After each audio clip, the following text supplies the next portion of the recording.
Welcome to DejaVue.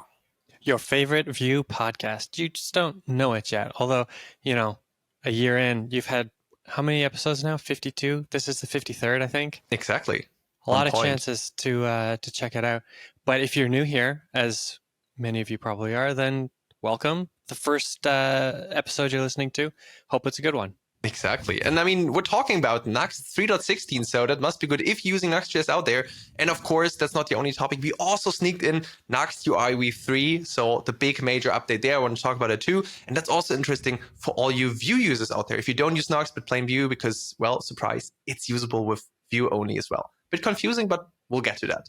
And as Michael said, if that's the very first episode listening, get through that and then go through the backlog where there are a lot of amazing ones. So yeah, let's get started, right? Yeah, let's dive into it.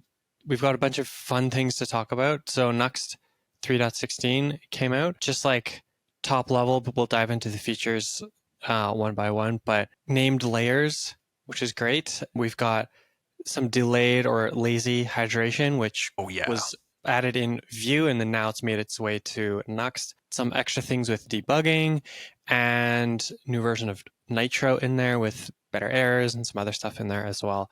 So yeah, it's a pretty good release.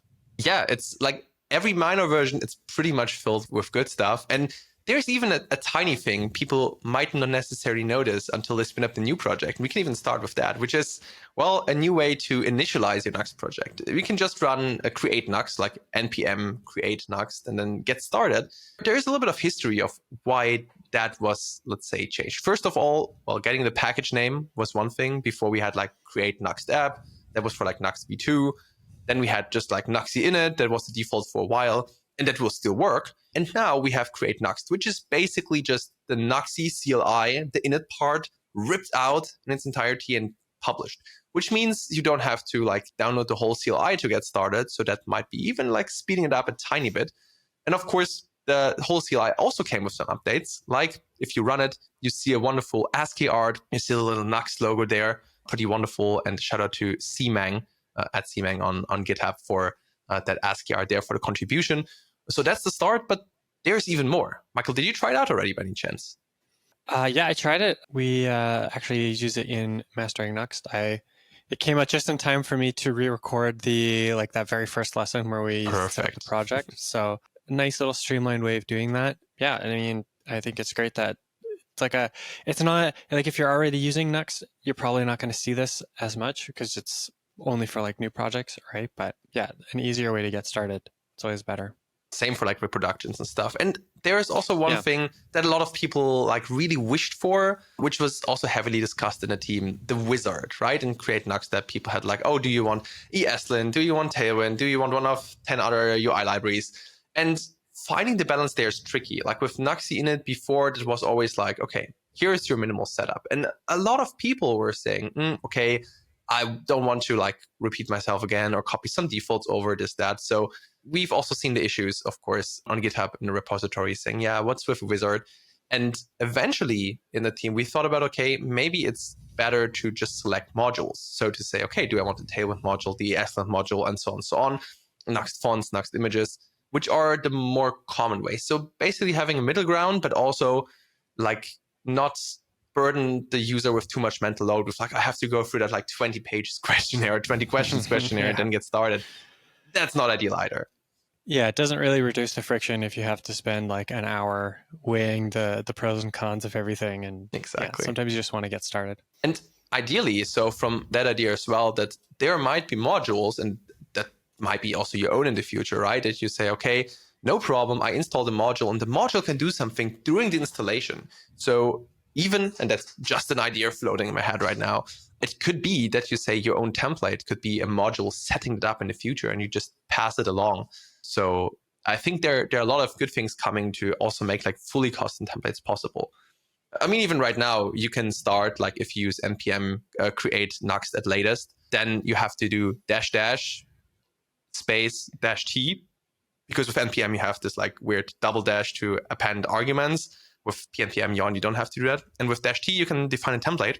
But right now, of course, that's, I think, limited to the templates we provide. The most interesting one is v4-compat to get automatically the version 4 compatibility mode and all the features and breaking changes for Nuxt 4, actually mainly breaking changes for Nuxt 4 besides the folder structure, enabled by default. So that's usually what I do when creating a new project. Yeah, that's a nice feature to have, the template to just dive right in there, because at this point, I mean, Nuxt 4 is not out yet, but it is Getting at there. that point where it's like, if you're going to do a project, you probably should just start with that in that compatibility mode, so that you can just, when it does come out, you can just, flip it right over without having to do a whole ton of refactoring. Exactly. So I think that's helpful, and especially if you're not worried with like trying some more experimental things. If you say, okay, look, everything that's merged, it will come. I just straight away want to get it. Yeah, it's a great way to try it out. Of course, you can also set it manually. You don't have to necessarily set it up through the template. You can do it afterwards. But yeah, that's a just more streamlined way to get started. Yeah, I'm looking forward to the ability to have more templates and stuff like that as well, because I think if you have templates, then you don't necessarily need to have like starter repos and things like that as much. You can just use npm create Nuxt, pass in the template, and like however you want to use it, you can have a whole bunch of stuff already like pre-configured there and ready to go. That'd be really neat. Yeah, I agree. Like the template part, it's always, I feel like it's a double-edged sword, because on one hand, it's great to have like things straight away set up already. You can like define your custom ones. On the other hand, of course, maintenance, right? Like people have to maintain it. And before with like create Nuxt, that was always a bit tricky just because of how the architecture was like with, okay, you have to make sure the files for each of the template are updated, and you couldn't do like incremental ones like a template based on another template and so on. So having that said, there are some like really good also starters that you can start without, like npm create Nuxt, but so that's already an option. But yeah, let's see what will happen in the future with Nuxt UI, and maybe even going further on that little template argument there. Yeah, one of the most interesting new features that dropped is the lazy hydration support for Nuxt, which lets us control when a component hydrates. So if you're not as familiar with how Nuxt works with the universal rendering system, basically it combines server-side rendering with single page app, where the first time you hit that server, it will send you back that fully server rendered page, but then it also sends back that app bundle, so that from there on out, when you click around on the page and stuff like that, it acts like a single page app. So you get the performance benefits of both. But in order to do that, after that first page load, the app has to basically transition from server-side rendering to single page app mode. And that part is hydration, where we take all of the data that we fetched and basically take it from the back end and put it onto the browser and turn the page from a static HTML to a fully interactive JS app. Before that would just happen, it would just hydrate. But now we have all of this control. I see, like, I haven't dug into this myself yet, but there's all of the, how many different ways are there? There's all these attributes. There's like 7 of them, 8 of them. I don't even know. Technically infinite, right? Because you even have like an option with like called hydrate when, so you can just define your own ref, and whenever the ref turns true, it's fine. Okay. So yeah, I agree. It's pretty amazing. We have like laser hydration, and just to add out there, I think was a really good explanation in terms of hydration works. Why you don't want to hydrate your full page? Of course, it's cost intensive, and if you have like CPU cycle wise, and also like bandwidth wise, and if you have static content that will always stay static, then why downloading an extra JavaScript and executing that part of JavaScript on the client again just to say, okay, it's here, great, fine. Thanks to Vue.js, maybe to start there as well, like Vue.js 3.5 implemented that lazy hydration with some strategies, with also the intention back then to say, okay, let Nuxt build something more streamlined on top of it. So the idea was always, okay, you could use it. You could use it also in like previous Nuxt versions since 3.5. But you'd have to do some legwork yourself, which is not only, okay, how do I do this? I have to use define async component, but also how do I make sure to not load that JavaScript? Because commonly the components are preloaded and so on and so on. So that long-standing PR got finally merged, and number 26,468. Also link, of course, to that in the show notes. And that brings all the laziness there. Yeah. So what are the best practices around this? So like you don't need to lazy hydrate everything on your page, of course, because then you have to make everything async, right? Because it only works with async components. Yeah, correct. So there's some different ones here. Hydrate on visible, hydrate on idle, hydrate on interaction. So that those make sense. Like, okay, you only want to hydrate an element once it actually scrolls into the view, or Hmm. once the browser is idle, or there's a hydrate on media queries. So we can, if you've got a mobile nav and a desktop nav, we can only hydrate the one that actually is being used. So do you have any other thoughts around best practices? I guess this is a newer feature, so maybe we haven't figured out best practices for this one just yet. But do you have any thoughts on that? Always have opinions, always have thoughts. That's a pro and a con itself. So there's one strategy that is, I think, pretty important. It's called hydrate never. So whenever you have static content, I don't need JavaScript there at all. Just say never hydrate, and you get the benefits of like not loading in JavaScript, not executing that, and you're good. So that's one thing. The other thing is you need to make sure to only lazy hydrate things. And it's a bit like with lazy loading, things that are below default, because above default, it can, cause some problems, especially if the user is starting straight away. There might be exception to the rules, like it's very expensive components. But if the user is on your page and wants to click things and they're only hydrating, let's say, an interaction, then that will, of course, if they try to click on it, it will download the component and execute the JavaScript first. So that might be a delay, which is not ideal. And same with like hydrate on visible. You don't need to say, okay, hydrate when it's the viewport, if it is in there straight away, so like above the fold, like in the initial viewport there. It's a bit like with lazy loading images. You also shouldn't do like loading lazy on images that are above the fold. Yeah, that makes sense. We can basically take some of the stuff we already know about lazy loading and just apply it here. Exactly. So this hydrate never, it sounds like I'm wondering if it works similarly to, so we have a v-once directive in Vue, which lets us do the whole like interpolation, but then after that, it treats it as static content. So the hydrate never is basically like a similar way of doing that, but we do the interpolation on the server, and then on the front end, we just never hydrate it. It's just fully static. Yeah, right? More or less, exactly. Because I mean, for the whole hydration, it applies to the whole components, not only the template, but also like the script part, of course. But as the server, so basically you do everything on the server first, and then, as you said before, it has to be like taken over by the client. And there you have what I would call like a replay effect, because you go through all the components that are in the server and you have to run the same code on the client again.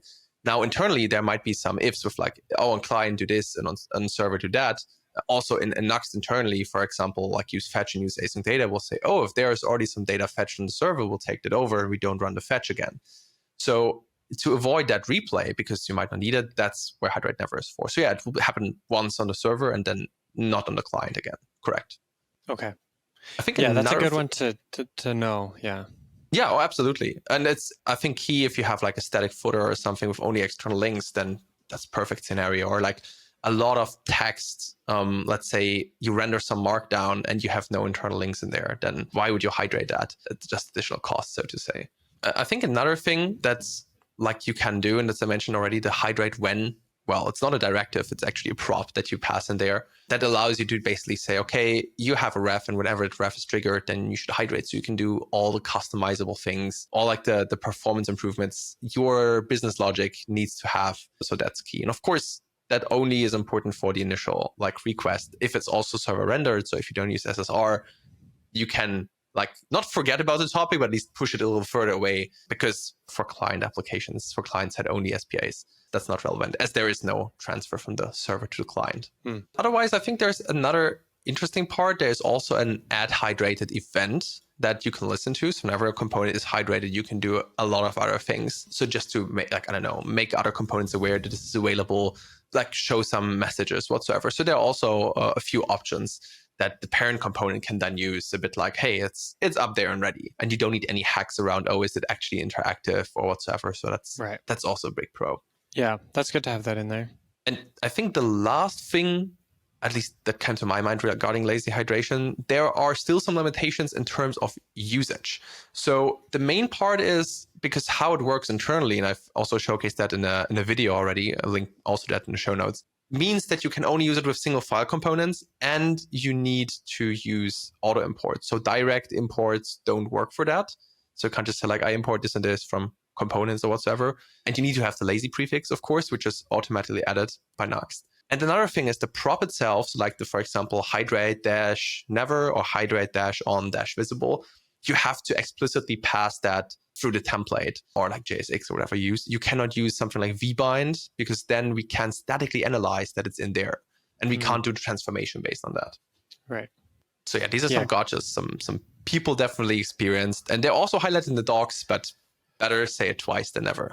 Yeah, I think this will be an interesting feature to see what we can do with it. And yeah, I'm looking forward to experimenting with this one now. Yeah, especially performance-wise, I think this will bring a lot of gains, because before you had no choice, you had to, well, hydrate it all, and now you can say above the fold, the rest invisible, or like on idle, and so on. So yeah, definitely for everybody out there who has like a public-facing page, and it's already on 3.16, well, if not, upgrade now and implement lazy hydration, and there you go. Another feature is the named layer aliases. So yeah, we get this hash layers / the name of your layer you can access when you're doing imports, but you can also provide custom names through the Nuxt config. So if you want to have a different name for the layer, then yeah, you can do that, which I think this will make it a little bit easier and a bit more organized to access things from different layers in your app. It's a bit of a smaller one, but definitely like quality of life improvement there. Absolutely. I think everybody using layers was like waiting for that in a way, but there are not that many people using layers, so also worth checking that out. So whenever, I don't know, you, for example, slice your application into domains or features locally, or you have like a more elaborate structure, or use like white labeling or similar, then you would probably use Nuxt layers. And yeah, before you had the problem that you can't reference single layers and say like, I don't know, hey, give me a certain component or a certain image or whatever from a different layer. And this made things a bit more opaque. Now it's easier because you say, okay, yeah, I grab that from that layer with that name. I can import things. It's very clear where they come from, and it's all customizable and works fine also with TypeScript. Yeah, and you don't have to do relative paths or anything like that, which can be a whole mess. So yeah, I'm happy that there are solutions for that now. Like also, this is something I remember we talked about quite a bit here and there, and it wasn't too trivial to get to a good solution, but yeah, it's up now. Definitely give it a try. And well, if you have any suggestions or feedback or beware bugs, let us know. Well, yeah, and I think as developers, we're familiar with that. Sometimes the things that appear simple on the surface and are just like clean and obvious are actually the things that took the longest to figure out how to do. And then also to actually implement takes a long time. So yeah, Agreed. I've had in the past where, I spent like weeks on this one on a feature that was like a button, but all the stuff in the back end was like very complicated. So it was like this kind of funny way that it didn't look like a whole lot, but it was. Yeah, it's the same. Like, I don't know, you have PR and you come up with like, I don't know, 10 lines of code. And you're like, yeah, I took 2 days for that. And then people are like, how do you take, like, how does it take you 2 days for 10 lines of code? And they're like, yeah, well, this is not how I started with. Like, and first finding, finding the issue. Then like, okay, here's how it works. There's another thing. We've been through that. I remember like at vue.js Amsterdam, I was sitting with Daniel for a little bit, and we looked into revamping the data fetching layer for Nuxt, which is not out yet, but also PR to that for everybody interesting is in the show notes. It's not fully merged yet, at least not all parts. And we were like looking into things. We were diving really deep. Then one test was failing. So it was really a big rabbit hole. And eventually the changes were not super drastic, but in between we had like hundreds of lines of code and changed like, okay, this doesn't work. Let's go back. And we came up with like, I would say, pretty elegant solution. But yeah, that was a journey. And then sometimes like, okay, this just takes very long to find the right way to do it. Yeah, at some of the places I've worked, it's been where the senior devs would like do a PR like every couple of days. That might be like 3 lines of code or 1 line of code. And that's like, what are you doing? And like the junior devs are like committing all this code and just like, but that one issue was like 99% just trying to figure out what the problem was. Yeah. And then it was like, oh, hey, if we add this one line to configure this like slightly differently, then we can sidestep all of this other stuff, and getting to that solution is all the work. So exactly. And that's always good when you have like, I don't know, a PR and can describe at least, hey, this was my thought process, this what I did. So it's at least a bit more transparent, but still very often you don't see the work that is done behind the whole thing there. And so with Nuxt 3.16, we've also got Nitro, and other Nxt.js packages have been upgraded, but Nitro 2.11. And I think the main thing in that one is better error messages. I think it's like a great feature that like before I felt the errors, the stack traces were always a bit tricky. Now, like back in time, actually with Nuxt 2, we also had it was called Youch. So it was a wonderful, nice arrow page with some stack trace and everything, also like nicely in CLI. And that made a comeback for Nitro v2.11. And it's now used in v4. So that's all fine. You don't have to like make sure, I don't know, to set source maps up to like pinpoint stuff, because you straight away see, okay, here's the error and this is right in that file where the problem is. So this should make debugging, especially in the server side, a lot easier than before. So yeah, worth trying it out because it's there by default. You can't do anything against that. I mean, you can disable it, but it's there. Yeah, so instead of getting just like an error page that doesn't have anything useful, it's got your stack trace, nice syntax highlighting, and yeah. It's pretty sweet. And talking about debugging, actually, there's another thing. It might be a minor thing in a minor version, but of Nuxt.js. There's also a better way to debug stuff now, because before there was this flag in the Nuxt config. It was just called debug, and you could set it to true or to false, and it was always enabled in dev. That's great, especially if you want to debug things. But then it starts like, okay, you turn it on and you get tons of messages from anywhere. And like, wait, I only wanted to debug hydration, for example.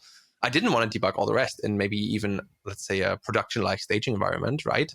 Where like, okay, it's just about hydration errors. I want to get better messages.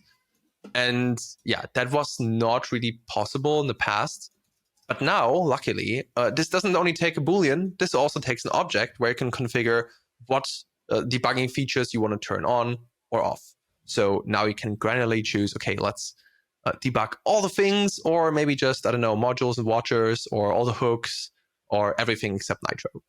Yeah, so I'll just do a quick rundown of the different flags here. You got templates, modules, watchers, hooks, and there you can specify client or server hooks.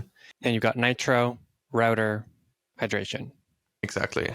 And more to come if there's anything else needed, but I think that was the default we rolled with so far. Yeah, this is going to make things a lot nicer because, yeah, like you said, you don't sometimes just having debug messages for everything isn't helpful because you actually can't find the actual thing you're looking for, and that's not really much better. Exactly. So yeah, worth trying it out if you ever have issues. I know at least anecdotal evidence. I know from a lot of people have never used the debug flag. Might be worth trying it out if you have some issues. Yeah. So I heard it's useful. Yeah, for whatever reason, I also forget to use the Nuxt Devtools, and like they're so good and have so much in them, and I just forget that they're there. Even though there's like that little floating thing at the bottom that you just click on, and I just forget that I can open that up and check things out. But I'm trying to get better at like forcing myself to use that more and more, because I think it's got useful stuff in there. Absolutely. And good that you mentioned that, because Nuxt Devtools also saw a V2 major release actually with 3.16. So it's not like a massive update as in like tons of new features. It's mainly necessary breaking changes, well, as the major version should be, right? So now Devtools, before they're always based on Vite, right? So now they require Vite 6. So at least Nuxt v 3.15, or well, you could probably also just override the version if you're early on. But still, I think one of the biggest things that like was added is that you can now take a look at your Nuxt, Nitro, also Vite configs, mainly for debugging as well, to make sure, okay, what do certain modules, for example, change in your configs, and how does the eventual config look like? for that, discovery.js is used in the DevTools itself as a library. So that could help a lot by seeing, okay, this config, that's the end. Here's how modules change. And oh, this is not how I wanted it.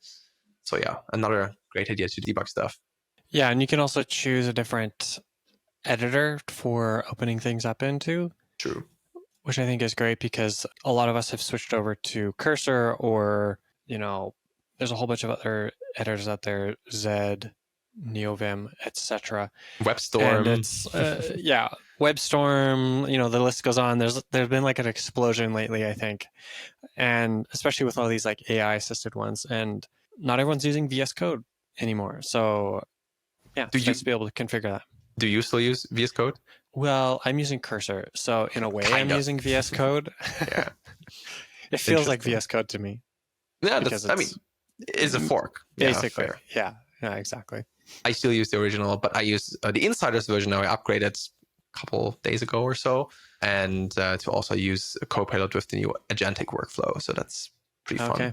On that sense, upgrading can also lead to performance improvements. And there were quite some actually in 3.16. Actually, Harlan did a PR also like out of nowhere that improved the performance of basically starting your application. And that was pretty insane. So I think this is like cut down by, I have to check the numbers again. But the idea is, so finding modules, looking them up in different places, that can take quite a while, especially because there are a lot of scenarios where, these modules could be. And what Harlan did is he basically changed in the PR simply the order of where to take a look. And that's netted for the Nuxt prepare command or Nuxt prepare command. In his case, like a 62% faster, so like down from 8 seconds down to 3, and for Nuxt Dev, 25% speed improvements from 20 seconds down to 15. And that's basically by making sure the resolution is a bit smarter. It's a bit more than just the order and around that, but yeah, I'll link the PRs in the show notes so people can have a look. Yeah, another great example of what we were just talking about before, of just shifting some lines around and rearranging it, and then suddenly we get some performance gains there. Yeah. And cool. It's still without breaking changes. So that's the best part. There were a few things where we thought okay, let's revisit, because Daniel originally put the order in a different place, or considered a different scenario, but things work fine. So yeah, win for the community. And that's not even it, right? We Nuxt itself uses a module a package called Xsolve now. Also, of course, from the UnJS ecosystem, which also means it speeds up module resolution because that is faster than the resolver from before. There are some Nitro aliases that were duplicated before, so that will be easier. There's some other resolution steps that are skipped. And last but not least, that's also nice to mention, we switched from, I have to check actually. I think before there were some components, or there were some files that used esbuild and acorn before to parse certain code. So think of okay, you have a component, let's say for the page meta. I think that's a great example. So you want to somehow extract parts of Vue component of the script part there and save that somewhere. We do that for the route page meta. And for that, you have to, of course, go through the components, see if defined page meta is there, and so on and so on. And for that, you need a parser and something to go through the components again. And now we switched from esbuild and acorn over to OXC, so to the oxidation compiler all around Void Zero. People might have heard about it before, which is Rust-based and super fast. So that is also a great improvement. And things work, of course, as before. Is that in 3.16? That is also in 3.16, yes. So there we adopted OXC. This was PR, let me check here, 30,066, where Daniel moved all the things over. Okay. And things just work. So also there a big benefit. It will be even better when we have rolled down in Vite. Not when that episode comes out. I guess you can try it out already, but it's not landed yet. And then things will be even faster. And so a lot of speed boosts coming up. On that note, also in terms of speed boosts, that's always pretty important to mention. Performance improvements are great, especially if you can measure them. And we at Nuxt, we use, of course, our own V-test benchmarkings, but also for benchmarks, we use something called COD speed. So we basically say, okay, we have a very basic setup, the minimal one, to boot up a Nuxt application. And the same with our fixtures for our tests, so where there are a lot of things are included. And based on that, we have a CI task that says, okay, boot it up and compare that to the time before. rather like a pretty simple approach. And I know a lot of people who don't have that, but especially in big applications, that can make a huge difference. And it even caused some cases where accidentally, there was something, maybe dependency, maybe something that was enabled by accident that's not like bumped the bundle size because there's other checks, but like was way longer to boot up the application, which also is a problem. And then we don't even talk about how long does a request to that application take. So yeah, really worth to measure these improvements as well. As always with performance improvements, you want to have that somehow quantifiable. Yeah, not just functional testing, but also the performance testing, so that, because that's for Nuxt as a framework, that's a very important metric for, like, when I'm building an app, I'm not going to worry as much about performance because that's why I use Nuxt. And so, Fair. like, I do, like obviously I do want to test for performance and like make sure my SEO is going to be good and that users can load the stuff and get around the app. But it's definitely a lot more serious of a thing for the framework itself. Definitely. I didn't know that there was so much performance testing. Yeah. There, especially the framework or library level, if you fix or like improve things, then it will have an impact on so many people. So of course, that's a big part, but that's no excuse to not test the performance of the application, especially if it's public facing. So definitely worth doing that. Also in the CI, never hurts to set these up. But of course, it takes time. You have to dig into that and so on and so on. Yeah, but it's worth it. Testing is one of those things that often gets forgotten about, but it's also important. So just throwing it out there. Quick reminder to do some testing. Exactly. Pause the episode or continue listening while implementing it. You know the drill. And I think for Nuxt 3.16, there are a few more things. So we linked the blog post, of course, that's always part of a new minor release for you in the show notes to see what other amazing things are in there, like unhead v2, for example, decorator support, some minor changes here and there. So worth checking out. And if you have a favorite like feature or improvement, let us know. Let us know what it is. Yeah. Give us some comments, some replies. Good to hear from you. Yeah. And then I guess we jump all the way over to the other big release that came up recently, Nuxt UI v3. Michael, tell us. Yeah, Nuxt UI v3 and also runs in Vue. Gonna mention that a few times because it's called Nuxt UI, but there was some recent work done that allows it to run just with Vue.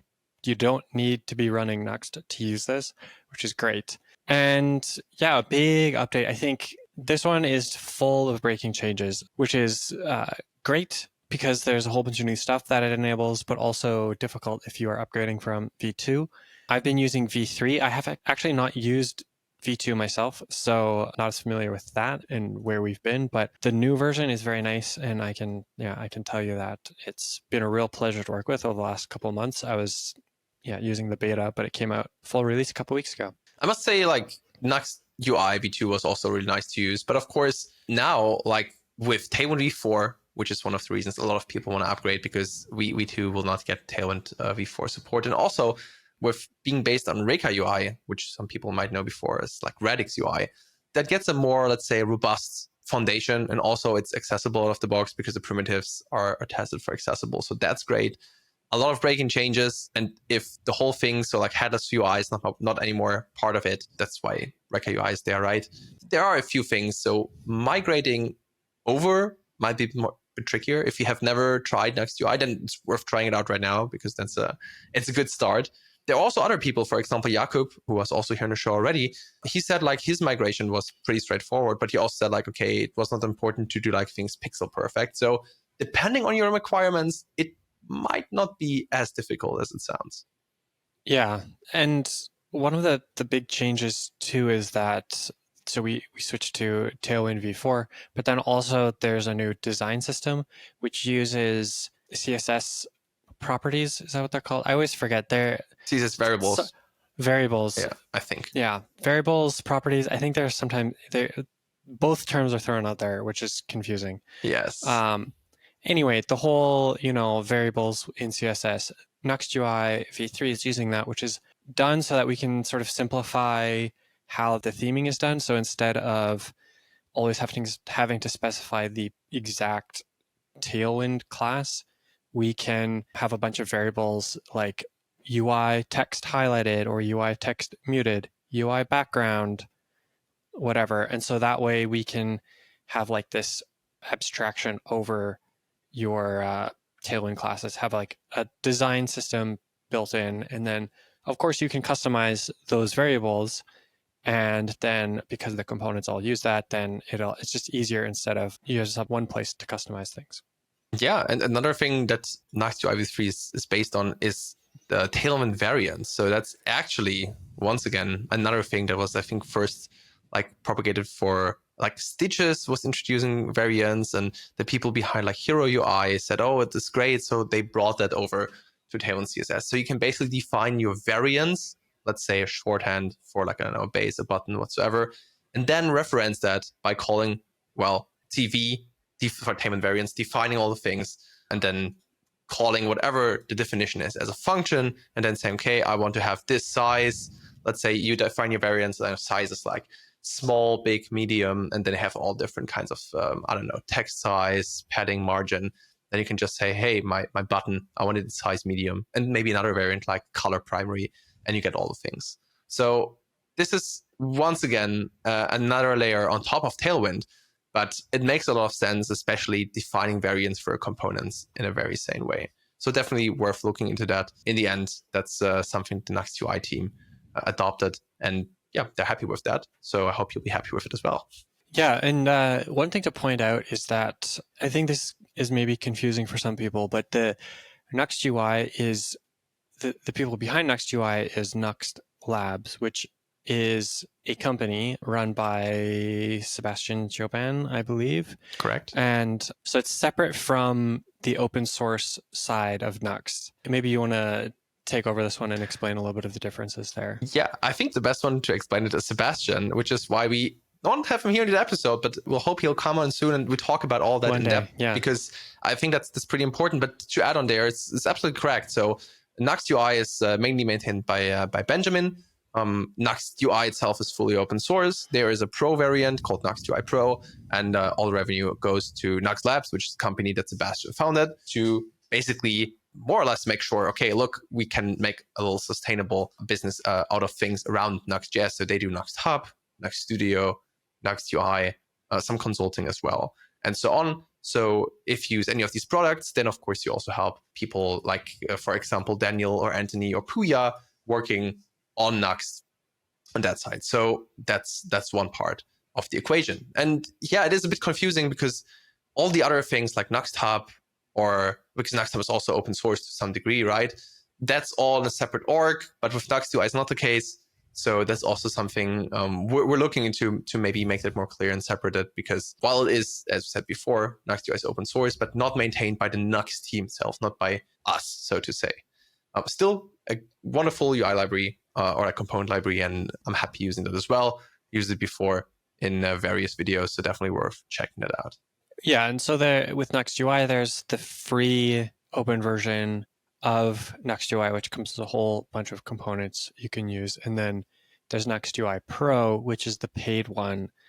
And there you get some extra components and some templates and things like that. So you can like quickly throw together a landing page for SaaS and stuff like that using the Nuxt UI components. Exactly. So some templates, you don't have to like build them from scratch. You can use them. Also, you can alter them as you want. So that's fully up to you. You can copy the code over. So you basically don't say, I have to use the template as is. You have to even like change the components around as you like. It's in a way, a really easy way for, let's say, a little head start. It has like 40 plus sections that you can just use in your application. And once again, it's fully optional if you want the time to say, okay, I can build something like that on my own with like everything accessible and so on. Then go ahead, you can use all the Nuxt UI components. As we said, it's MIT license for free, or go with Nuxt UI Pro. And that's it. And on that note, of course, we have a little link in the show notes if you're interested in Nuxt UI Pro. We should even have a discount code in there. So check out the whole thing with code DejaVue if you're interested. Yeah, and if you buy through that link, then you also help to support our show here, which isn't free to run, by the way. True that. You maybe didn't know that, but we have a wonderful editor who does all this work for us, and we have to pay for this recording setup and stuff, and also paying for Nuxt UI Pro. I'm not trying to sell you on it here, but just to like add further clarification.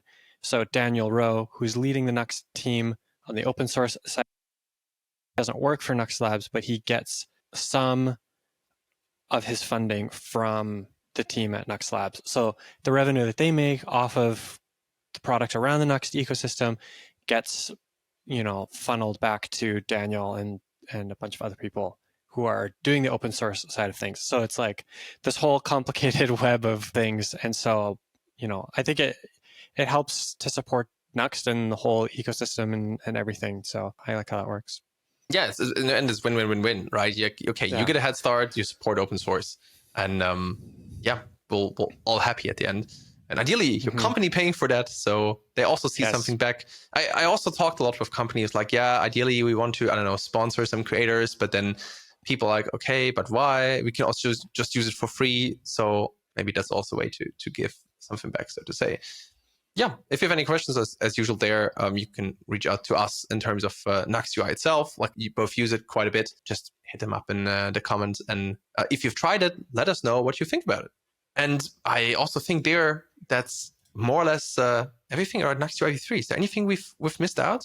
Don't think so, right? I don't think we missed anything. Yeah, we mentioned it works with Vue. Mention it again. And yeah, I think that's it. I think we covered it all. Perfect. Then we can only tease for next week's episode, because we talked a little bit about sustainability of open source, totally not on purpose here. That just fit in very nicely. And next week, we'll definitely dive into that a bit more. So stay tuned for that episode. Make sure you listen to all the old ones if you don't know them yet. And yeah, Michael, we should also maybe think about a new slogan for the podcast. Like, people already pointing out, like, hey, after almost a year of watching or listening, I know you. So maybe we have to come up with one. Yeah, and the weird thing about this slogan is I don't even remember, like, we didn't brainstorm it. It just sort of happened. I think you said it one time, and then we just kept it, I guess. And then now it's just the thing that we do. So yeah, maybe we have to switch it up. Let's see. Do you have any suggestions for us? We'd love to know. Put in the comments. Maybe we'll take your suggestions. Yeah. Well, you know what? We'll just do a little social media post as well. And if people have a new slogan idea, let's go. Then maybe we make a little mini episode just rating them. Do we need a slogan? like a mini episode just rating them. Like, hey, this slogan, how do you feel about it? Yeah. Okay. A lot of extra content ideas. Nevertheless, I hope you enjoyed the episode, and we'll see you all in the next one.